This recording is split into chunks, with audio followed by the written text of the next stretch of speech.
अगली सुबह सब लोग हॉल में थे। रुचि और प्राची कॉलेज जाने के लिए रेडी थीं। वहीं रोज बाकी सबके साथ ऑफिस जा रहा था। तभी रुचि ने रोज से कहा, मुझे आज आपके साथ कॉलेज नहीं जाना है, मैं और रुचि दोनों अकेले जाएंगे। तो रोज ने रुचि को देखकर कहा, क्यों, तुम्हें अकेले क्यों जाना है? तो रुचि ने कहा, क्योंकि मेरा मन है। इतना बोलकर रुचि बिना रोज की कोई बात सुने प्राची के साथ बाहर चली जाती है। तो प्रथम ने रोज से कहा, रोज के तेरा झगड़ा हुआ है उससे? तो रोज ने कहा, नहीं, तुम ऐसा क्यों पूछ रहे हो? तो प्रथम ने कहा, क्योंकि उसने तेरे साथ कॉलेज जाने से मना कर दिया है। तब रोज ने प्रथम से कहा, ऐसा कुछ नहीं है, वो आजकल अजीब सी हरकतें करने लग गई है। मुझे लगता है कि उसके मूड स्विंग शुरू हो गए हैं। तो अभी ने कहा, अगर ऐसा है तो उसके मूड स्विंग झेलने के लिए रेडी हो जा। अगर तूने उसकी बात नहीं मानी तो पूरा घर सिर पर उठा लेगी। तो रोहन ने कहा, डोंट वरी, मैं झेल लूँगा। तब आदि ने कहा, हाँ, झेलना ही पड़ेगा। अगर नहीं झेला तो देख लेना, आपकी रातों की नींद भी हराम हो जाएगी। आदि की बात सुनकर सब मुस्कुरा देते हैं। तभी रोज ने कहा, अगर तुम्हारा हो गया हो तो क्या अब हम चलें? रोज की बात सुनकर सब अपना सिर हिला देते हैं और वहाँ से उनके पीछे चले जाते हैं। उन लोगों के निकलने के बाद त्रिशा भी कहीं चली जाती है। वहीं कॉलेज में रुचि अपनी सीट पर बैठी कुछ ड्रॉ कर रही थी। तभी विकास ने उसके सामने पेपर रखते हुए कहा, ये लो, मेरा असाइनमेंट कंप्लीट करो जैसे तुम पहले करती थी। विकास की बात सुनकर रुचि एक नज़र उसे देखती है, फिर उसे इग्नोर करते हुए अपना काम करने लगती है। ये देखकर विकास को बहुत गुस्सा आता है। विकास ने रुचि के हाथ से वो पेपर छीनते हुए कहा, ये सब बाद में कर लेना, पहले मेरा काम करो। विकास की इस हरकत पर रुचि को काफ़ी गुस्सा आ जाता है। तो उसने विकास को गुस्से में घूरते हुए कहा, मैं तुम्हारी कोई नौकर नहीं हूँ जो तुम मुझे ऑर्डर दे रहे हो। तुम्हारा काम है तो तुम खुद करो, दूसरे के ऊपर मत थोपो। और हाँ, एक और बात, मैंने पहले वाली रुचि नहीं हूँ जो किसी से भी डर जाऊँ। अब मैं वो नहीं हूँ जिससे दूर डरते हैं तो अपनी धमकियाँ किसी और चाहकर सुनाओ। तो विकास ने कहा, काम तो तुम ही करोगी, चाहे जैसे करो। तो रुचि वो पेपर अपने हाथों में उठा लेती है और उन्हें फाड़कर विकास के ऊपर ही फेंक कर कहा, लो, मैंने तुम्हारा काम ख़त्म कर दिया। रुचि की इस हरकत पर दिया ने भी सीटी बजाते हुए कहा, वाह रुचि, मज़ा आ गया, तूने क्या मुंह तोड़ जवाब दिया है इसे। वहीं विकास रुचि को गुस्से से घूर रहा था। विकास ने गुस्से में रुचि को देखकर कहा, इसकी कीमत तो तुम्हें चुकानी पड़ेगी, मैं तुम्हें छोड़ूंगा नहीं, ये मेरा वादा है। इतना बोलकर विकास वहाँ से चला जाता है और रुचि अपनी सीट पर बैठ जाती है। वहीं दूसरी तरफ एक अंधेरे कमरे में त्रिशा एक सोफे पर बैठी हुई थी। हल्की रोशनी में उसका चेहरा साफ दिखाई दे रहा था, लेकिन उसके सामने बैठे इंसान का नहीं। उस शख्स ने त्रिशा से कहा, तुम्हें इतने दिन हो गए हैं इस ओबरॉय पैलेस में आए, लेकिन अभी तक तुमने कोई अच्छी खबर नहीं दी है। मुझे जल्द से जल्द एक गुड न्यूज़ चाहिए, कुछ भी करो, उस ओबरॉय पैलेस में मातम छा जाना चाहिए, तभी मेरे दिल को सुकून मिलेगा। तो त्रिशा ने कहा, आप फिक्र मत कीजिए, बहुत जल्द ऐसा ही होगा। मुझे भी उस रोज सिंह ओबरॉय से बदला लगना है, उसे तो मैं किसी भी कीमत पर नहीं छोड़ूंगी। तो उस शख्स ने कहा, एक बात याद रहे, उसे तुम पर जरा सा भी शक नहीं होना चाहिए, वरना वो तुम्हें यूं पकड़ लेगा, और अगर तुम पकड़ी गई तो मेरा नाम नहीं आना चाहिए। तो तीसा ने कहा, आप फिक्र मत कीजिए, ऐसा कुछ नहीं होगा। अच्छा, मैं चलती हूँ, वो लोग घर आते ही होंगे। इतना बोलकर त्रिशा वहाँ से निकल जाती है और बाकी सब लोग भी घर आ जाते हैं। तभी हॉल में बैठे हुए रुचि ने रोज से कहा, मुझे आज ही वाइट पास्ता सॉस पास्ता खाना है, वो भी आपके हाथों का बना हुआ, और वो भी अभी। रुचि की फरमाइश सुनकर सब आंखें फाड़कर रुचि को ही देख रहे थे, क्योंकि वो सीधा साधा रुद्र को ऑर्डर दे रही थी। जहां रोज सिंह ओबरॉय किसी को ऑर्डर देता था, आज उसकी बीवी उसे ही ऑर्डर दे रही थी। सबको लग रहा था कि रुद्र रुचि की बात नहीं मानेगा और ऐसा ऑर्डर देने पर उस पर गुस्सा करेगा, लेकिन ऐसा कुछ नहीं था। रुद्र ने खड़े होकर रुचि के गाल पर हाथ रखते हुए कहा, और कुछ खाना है? तो रुचि मासूमियत में ना में अपना सिर हिला देती है। तो रुद्र ने कहा, ओके, मैं बना कर लाता हूँ। इतना बोल कर वो किचन की तरफ चला जाता है। सब उसे ही आंखें फाड़कर देख रहे थे कि तभी प्रथम ने कहा, मुझे यकीन नहीं हो रहा है कि ये वही रुद्र सिंह ओबराय है जो किसी की बात तक सुनना पसंद नहीं करता था, लेकिन आज ऑर्डर मान रहा है। प्रथम के ऐसा बोलने पर आदि उसे जोर से चिटकोटी काट लेता है, जिससे प्रथम एकदम से चिल्ला पड़ता है और फिर उसने आदि की तरफ देखकर कहा, तू पागल है क्या? क्या कर रहा है ये? तो आदि ने मासूम सा फेस बनाकर कहा, आपको यकीन दिला रहा था, अब हुआ ना यकीन? तो प्रथम ने कहा, तो इतनी जोर से चिकोटी काटने की तुम्हें क्या ज़रूरत थी? तो आदि ने कहा, मुझे लगा अगर धीरे से काटूंगा तो आपको यकीन नहीं होगा। आदि की बात सुनकर प्रथम अपना सिर हिला देता है। तभी प्रथम ने कहा, चल देखते हैं वो किचन में क्या कर रहा है, और फिर पूरी पलटन किचन की तरफ चली जाती है। सब किचन में जाकर देखते हैं, वहाँ कुछ और ही सीन चल रहा था। रुद्र ने रुचि को स्लैब में बैठाया हुआ था और उसे किस कर रहा था और दूसरे हाथ से पास्ता चला रहा था। ये सीन देखकर युक्ति और प्राची दोनों शर्मा जाती हैं। पार्थ और अभी भी इधर उधर देखने लगते हैं। वहीं प्रथम आदि वहीं खड़े होकर मुस्कुरा रहे थे। तभी आदि ने एकदम से कहा, वाह भाई, आप कितने टैलेंटेड हैं। आप एक साथ दो दो काम कर रहे हैं। आदि की आवाज़ सुनकर रुचि जल्दी से रुद्र को खुद से दूर कर देती है और जाकर उनके पीछे खड़ी हो जाती है। रुचि को इस वक्त काफ़ी ज़्यादा शर्मा रही थी। वहीं रुद्र बाकी सबको घूर रहा था कि तभी रुद्र ने कहा, क्या मैं जान सकता हूँ कि तुम सब यहाँ क्या कर रहे हो? तो आदि ने कहा, वो भाई, हम भी पास्ता खाने आए थे, लेकिन आपको देखकर लगता नहीं है कि हम खा पाएंगे।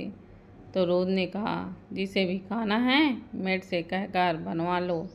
तो आदि ने कहा, लेकिन मुझे तो आपके हाथ का खाना था, काफ़ी टाइम से नहीं खाया, मुझे आपके हाथ का पास्ता अच्छा लगता है। तो रुद्र ने कहा, मैंने एक्स्ट्रा नहीं बनाया, मेड से बोल देता हूँ, वो बना देगी। तो आदि ने रूठते हुए कहा, मुझे नहीं खाना, और फिर वहाँ से चला जाता है। आदि के जाने के बाद रुद्र 2 प्लेट में पास्ता निकालता है और रुचि को लेकर डाइनिंग टेबल की तरफ चला जाता है। तभी उसने रुककर बिना पीछे देखे कहा, मुंह लटकाने की ज़रूरत नहीं है, इसमें है, खा लो। रुद्र की बात सुनकर सबके फेस पर स्माइल आ जाती है और वो जल्दी से किचन से अंदर चले जाते हैं। उनको वैसे देखकर युक्ति और प्राची हैरान थी। वो लोग भी अपने लिए निकालकर डाइनिंग टेबल की तरफ चले जाते हैं। वहीं रुद्र ने आदि के सामने प्लेट रखते हुए कहा, ये ड्रामा बंद कर और चुपचाप खाना खाओ। प्लेट देखकर आदि की फेस पर स्माइल आ जाती है और वो जल्दी से खाने पर टूट पड़ता है। अब तक बाकी लोग भी वहाँ आ गए थे। आदि ने खाते हुए रुचि से कहा, भाभी, आप रोज़ इसी तरह कुछ न कुछ फरमाइश किया करो ताकि हमें भाई के हाथ का टेस्टी खाना खाने के लिए मिल सके। आपको पता है मैं कितने दिनों बाद भाई के हाथ का पास्ता खा रहा हूँ? पूरे 12 साल बाद भाई बिल्कुल माँ की तरह खाना बनाते हैं।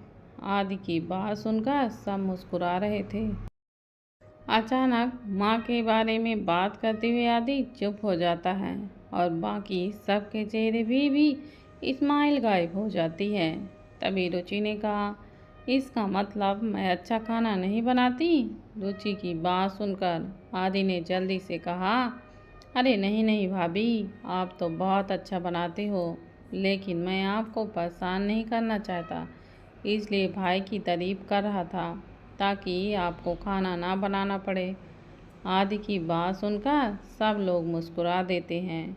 कुछ देर बाद वो लोग अपने अपने रूम में चले जाते हैं। दिन तेजी से गुजर रहे थे। एक हफ्ता गुजर गया था। रुचि रूथ के साथ कॉलेज गई थी। गाड़ी से निकलने से पहले रूथ ने रुचि के फोरहेड पर किस करते हुए कहा, अपना ख्याल रखना, मैं शाम को जल्द ही आऊँगा तुम्हें लेने। तो रुचि हाँ में अपना सिर हिला देती है और फिर अंदर चली जाती है। रुचि के जाने के बाद रूथ की गाड़ी भी ऑफिस के लिए निकल जाती है। आधे से ज़्यादा दिन गुजर गया था और रुचि को अपने पेट पर हल्का हल्का सा दर्द महसूस हो रहा था, लेकिन उसने ज़्यादा ध्यान नहीं दिया था। रुचि अपनी आखिरी क्लास में बैठी हुई थी। उसे प्यास लग रही थी तो अपनी बोतल से पानी पी लेती है। पानी पीने के लगभग 15 मिनट बाद रुचि के पेट में अचानक से काफ़ी तेज दर्द होने लगता है। रुचि अपना पेट पकड़कर चिल्लाने लगती है। रुचि को ऐसा चिल्लाते देख प्राची और दिया ने कहा, क्या हुआ रुचि, तू ठीक तो है ना? रुचि इस वक्त पूरी तरह से पसीने से नहाई हुई थी। उसने दर्द से चिल्लाते हुए कहा, प्राची मुझे दर्द हो रहा है। प्राची तो कुछ समझ ही नहीं आ रहा था कि अचानक से क्या हो गया। वहीं बाकी सब उन्हें ही देख रहे थे। तभी टीचर ने कहा, इसे जल्दी से मेडिकल रूम में ले जाओ। तो प्राची ने एक लड़के की तरफ देखकर कहा, प्लीज़ हमारी हेल्प कर दो। तो लड़का रुचि को गोद में उठाकर मेडिकल रूम की तरफ लेकर चला जाता है कि तभी प्राची की नज़र रुचि के कपड़ों पर लगे ब्लड पर जाती है, जिसे देखकर वो और भी ज़्यादा घबरा जाती है। तभी प्राची जल्दी से अपना फ़ोन निकालकर प्रथम को कॉल करती है। प्रथम इस वक्त मीटिंग में था तो प्राची का कॉल रिसीव नहीं करता, लेकिन प्राची के बार बार कॉल करने पर वो चिढ़ते हुए फ़ोन उठा लेता है और उसने प्राची को डांटते हुए कहा, प्राची तुमने इतना दिमाग नहीं है कि अगर मैं फ़ोन नहीं उठा रहा हूँ तो इसका मतलब मैं बिजी हूँ। तो प्राची ने रोते हुए कहा, प्रथम तुम जल्दी से कॉलेज आ जाओ। प्राची को रोते देख प्रथम ने शांति से कहा, क्या हुआ प्राची, तुम रो क्यों रही हो? तो प्राची प्रथम को रोते हुए सब बता देती है। जब प्रथम प्राची की बात सुनता है तो उसका दिल भी घबराने लगता है। प्रथम जल्दी से रूथ के पास जाकर उसके कान में कुछ कहता है तो रूथ ने खड़े होते हुए सबकी तरफ देखकर कहा, मीटिंग इज ओवर, और वो जल्दी से कॉन्फ्रेंस रूम से बाहर निकल जाता है। बाकी सब भी रूथ के पीछे चल देते हैं। प्रथम ने अब तक डॉक्टर को कॉल करके कॉलेज पहुंचने के लिए बोल दिया था, क्योंकि अगर वो कॉलेज पहुंचकर रुचि को हॉस्पिटल ले जाएंगे तो बहुत देर हो जाएगी, इसलिए उसने डॉक्टर को पहले ही कॉलेज पहुंचने के लिए बोल दिया था। वहीं कॉलेज में रुचि मेडिकल रूम में थी। तभी वहां के डॉक्टर रुचि का चेकअप कर रहे थे। उन्होंने रुचि को चेक करने के बाद प्राची की तरफ देखकर कहा, क्या ये प्रेग्नेंट है? तो प्राची ने रुचि को देखते हुए कहा, हाँ।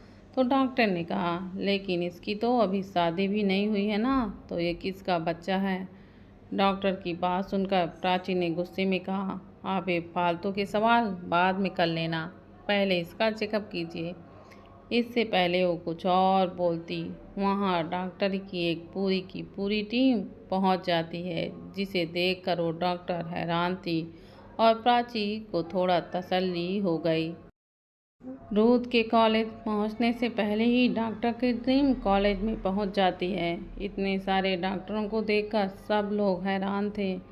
डॉक्टर ने उन लोगों को देखकर कहा, आप लोग प्लीज़ बाहर जाइए। तो लोग बाहर चले जाते हैं। प्राची के बाहर आते ही रीति ने ताना मारते हुए कहा, दूसरों के कैरेक्टर पर सवाल उठाए जा रहे थे और अब खुद का कैरेक्टर सबके सामने आ गया। पता नहीं किसका गंदा खून लेकर घूम रही थी। रीति की बात सुनकर प्राची को काफ़ी गुस्सा आता है, लेकिन वो कुछ नहीं बोलती। बाकी वहीं लोग भी बातें बनाने लगे थे। तभी रूथ के बॉडीगार्ड्स वहां आकर उन लोगों को वहां से हटाने लगते हैं। एक ही मिनट में रूथ के गार्ड ने वो एरिया खाली करवा दिया था। रूथ अपने दोस्तों के साथ वहां पहुंच गया था। इस वक्त सबके फेस कवर थे, जिससे किसी को भी पहचानना मुश्किल था। जब प्राची की नज़र प्रथम पर जाती है तो रोते हुए जाकर उसके गले लग जाती है। प्रथम ने प्राची के बालों को सहलाते हुए कहा, रिलैक्स, उसे कुछ नहीं होगा। वहीं रोद सीधा अंदर चला जाता है। इस वक्त उसके फेस पर कोई एक्सप्रेशन नहीं थे। आदि तो चुपचाप वहां रखी बेंच पर बैठा हुआ था। इस वक्त सब लोग खामोश थे। वहीं जब रोद अंदर गया था तो डॉक्टर ने उसे देखकर कहा, कौन है आप और इस तरह अंदर कैसे आ सकते हैं? प्लीज़ आप बाहर जाइए। मास्क की वजह से डॉक्टर रूथ को पहचान नहीं पाए थे। तो रूथ ने रुचि के फेस को देखकर कहा, जो इस वक्त बेहोश थी, ये मेरी वाइफ है और मैं कहीं नहीं जा रहा। आप चुपचाप अपना काम कीजिए। रूथ की कड़क आवाज़ सुनकर डॉक्टर अपना काम करने लगते हैं। लगभग 1 घंटे बाद डॉक्टर ने रूथ की तरफ देखकर कहा, I am sorry mister Oberoi, हम आपके बच्चे को नहीं बचा पाए।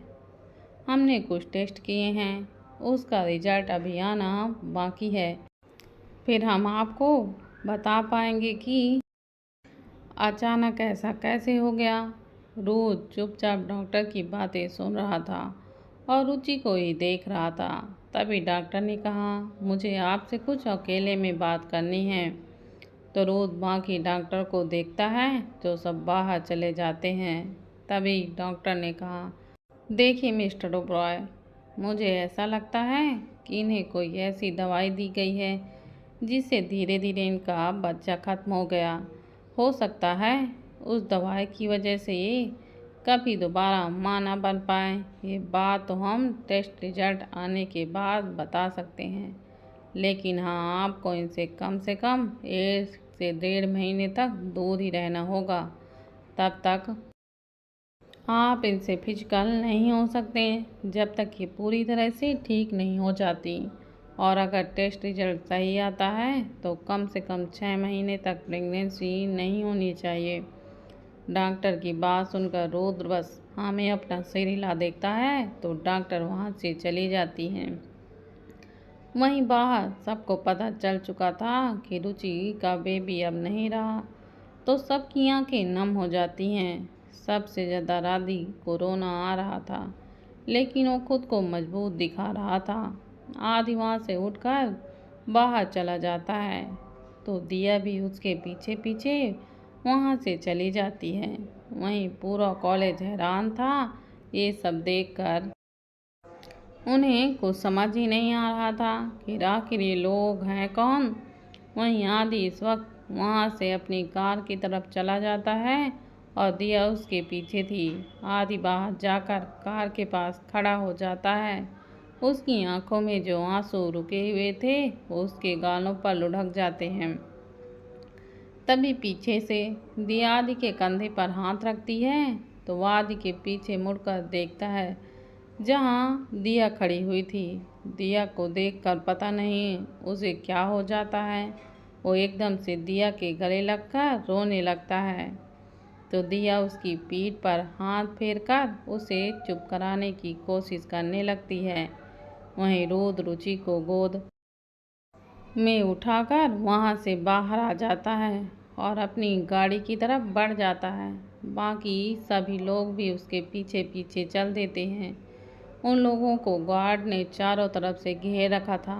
रुद्र रुचि को ले जाकर अपनी गाड़ी में बैठ जाता है और उनकी गाड़ी वहां से ओब्रॉय पैलेस के लिए निकल जाती है। बाकी सब भी ओब्रॉय पैलेस के लिए निकल जाते हैं। घर पहुंचकर रुद्र रुचि को सीधा रूम में ले जाता है। हॉल में बैठी त्रिशा और रितिका उन्हें ही देख रही थी। जब उन लोगों की नज़र बाकी लोगों पर जाती है तो सबके चेहरे उतरे हुए थे। उन्हें देखकर लोग तो ये तो समझ जाते हैं कि जरूर कोई बड़ी बात है। तभी दादाजी ने अपने रूम से बाहर आते हैं। उन्होंने सबके उतरे हुए चेहरे देखकर कहा, क्या हुआ, तुम लोगों का चेहरा इतना उतरा हुआ क्यों है? क्या रोद ने आज ज़्यादा काम करवा लिया? दादाजी को देखकर आदि जल्दी से जाकर उनके गले लग जाता है और रोने लगता है। आदि को रोते देख दादाजी ने कहा, क्या हो आदि, तुम रो क्यों रहे हो, सब ठीक तो है ना? दादाजी के पूछने पर आदि कुछ नहीं बोलता, बस रोता रहता है। तभी प्रथम ने दादाजी के पास आकर कहा, दादू, रुचि का मिसकैरेज हो गया है। प्रथम की बात सुनकर दादाजी को काफ़ी बड़ा शॉक्ड लगता है।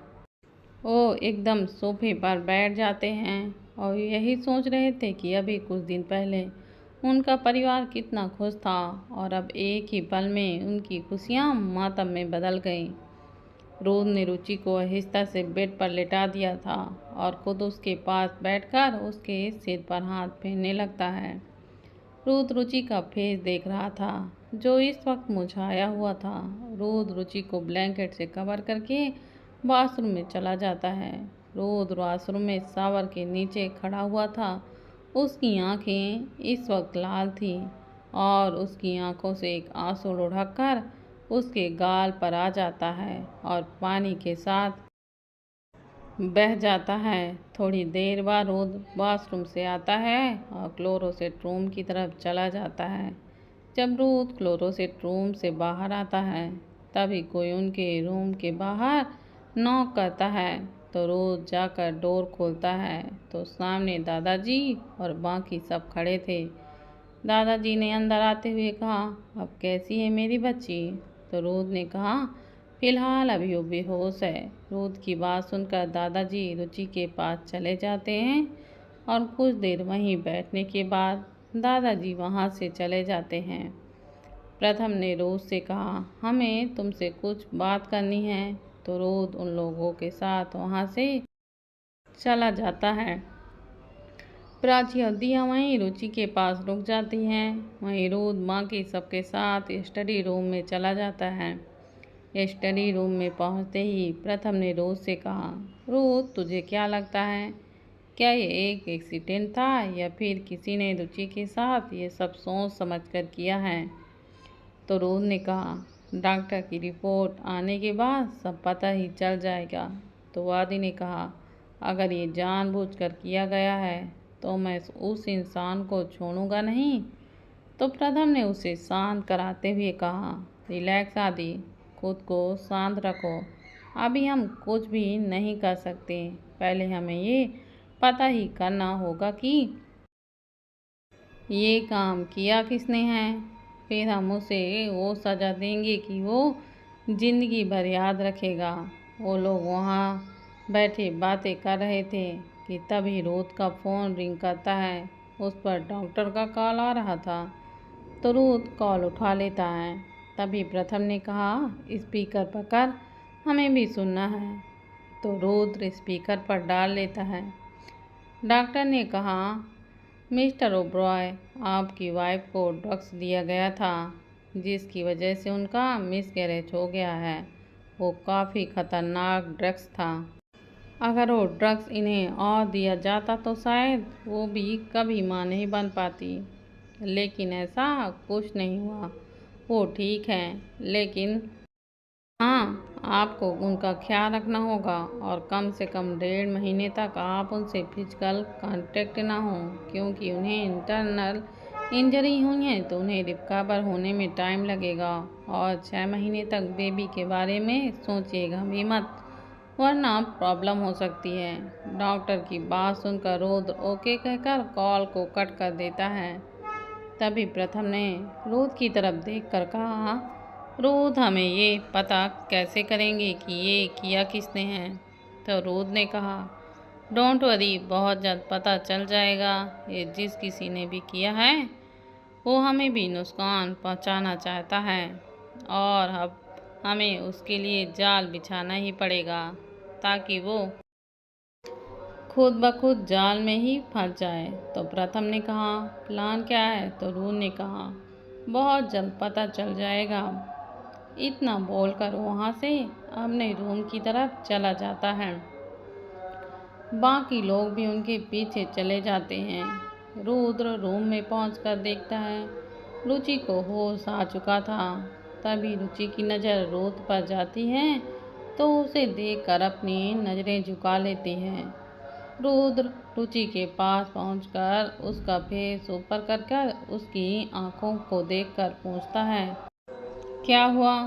रुद्र के पूछने पर वो जल्दी से रुद्र के गले लग जाती है और वह फूट फूट कर रोने लगती है।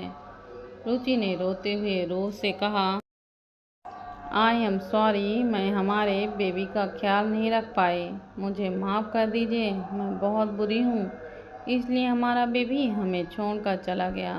तो रुद्र ने रुचि को खुद से दूर करके उसके फेस को अपने हाथों में भरते हुए कहा, ऐसा कुछ नहीं है जान, बस बेबी के आने का भी टाइम नहीं हुआ था, इसलिए वो चला गया। लेकिन जब टाइम होगा तो हमारे पास ज़रूर आएगा। अब तुम रोना बंद करो वरना तुम्हारी तबीयत और भी ज़्यादा ख़राब हो जाएगी। रुद्र की बात सुनकर रुचि ने रुद्र के सीने पर लगकर सिसकते हुए कहा, नहीं, मैं बहुत बुरी हूँ, मैं हमारे बेबी का ख्याल ही नहीं रख पाई। रुचि रुद्र के सीने पर लगी हुई सिसक रही थी। वहीं बाकी सबकी आंखों में भी रुचि को देखकर नमी आ गई थी। किसी से भी रुचि की हालत देखी नहीं जा रही थी। तभी रुद्र प्रथम को कुछ इशारा करता है तो प्रथम रुद्र का इशारा समझकर बाकी सबको रूम से बाहर ले जाता है। तभी रुद्र ने रुचि को बेड पर लेटाते हुए कहा, जान, तुम रोना बंद करो और अभी आराम करो, ये सब बाद में सोचेंगे। तो रुचि ने रुद्र का हाथ पकड़कर कहा, आप मुझसे गुस्सा है ना कि मैंने हमारे बेबी को खो दिया? तो रुद्र ने प्यार से रुचि का सिर सहलाते हुए कहा, नहीं, मैं तुमसे गुस्सा नहीं हूँ जान। तो रुचि ने रुद्र से कहा, तो क्या आपको कोई फ़र्क नहीं पड़ता कि हमारा बेबी हमें छोड़कर चला गया, तो आप बेबी से प्यार नहीं करते? तो रुद्र ने कहा, ऐसी बात नहीं है, मैं बेबी से प्यार करता हूँ, लेकिन उससे भी ज़्यादा मैं अपनी बेबी की मम्मा को प्यार करता हूँ, इसलिए मैं उससे कभी गुस्सा नहीं हो सकता। और देखना, बहुत जल्द हमारा बेबी वापस आ जाएगा, तो अब तुम ज़्यादा मत सोचो और आराम करो। रुद्र की बात सुनकर रुचि हाँ में अपना सिर हिला देती है और अपनी आंखें बंद कर लेती है। कुछ ही देर में रुचि गहरी नींद में चली जाती है। रुचि के सोने के बाद रुद्र वहाँ से नीचे की ओर चला जाता है।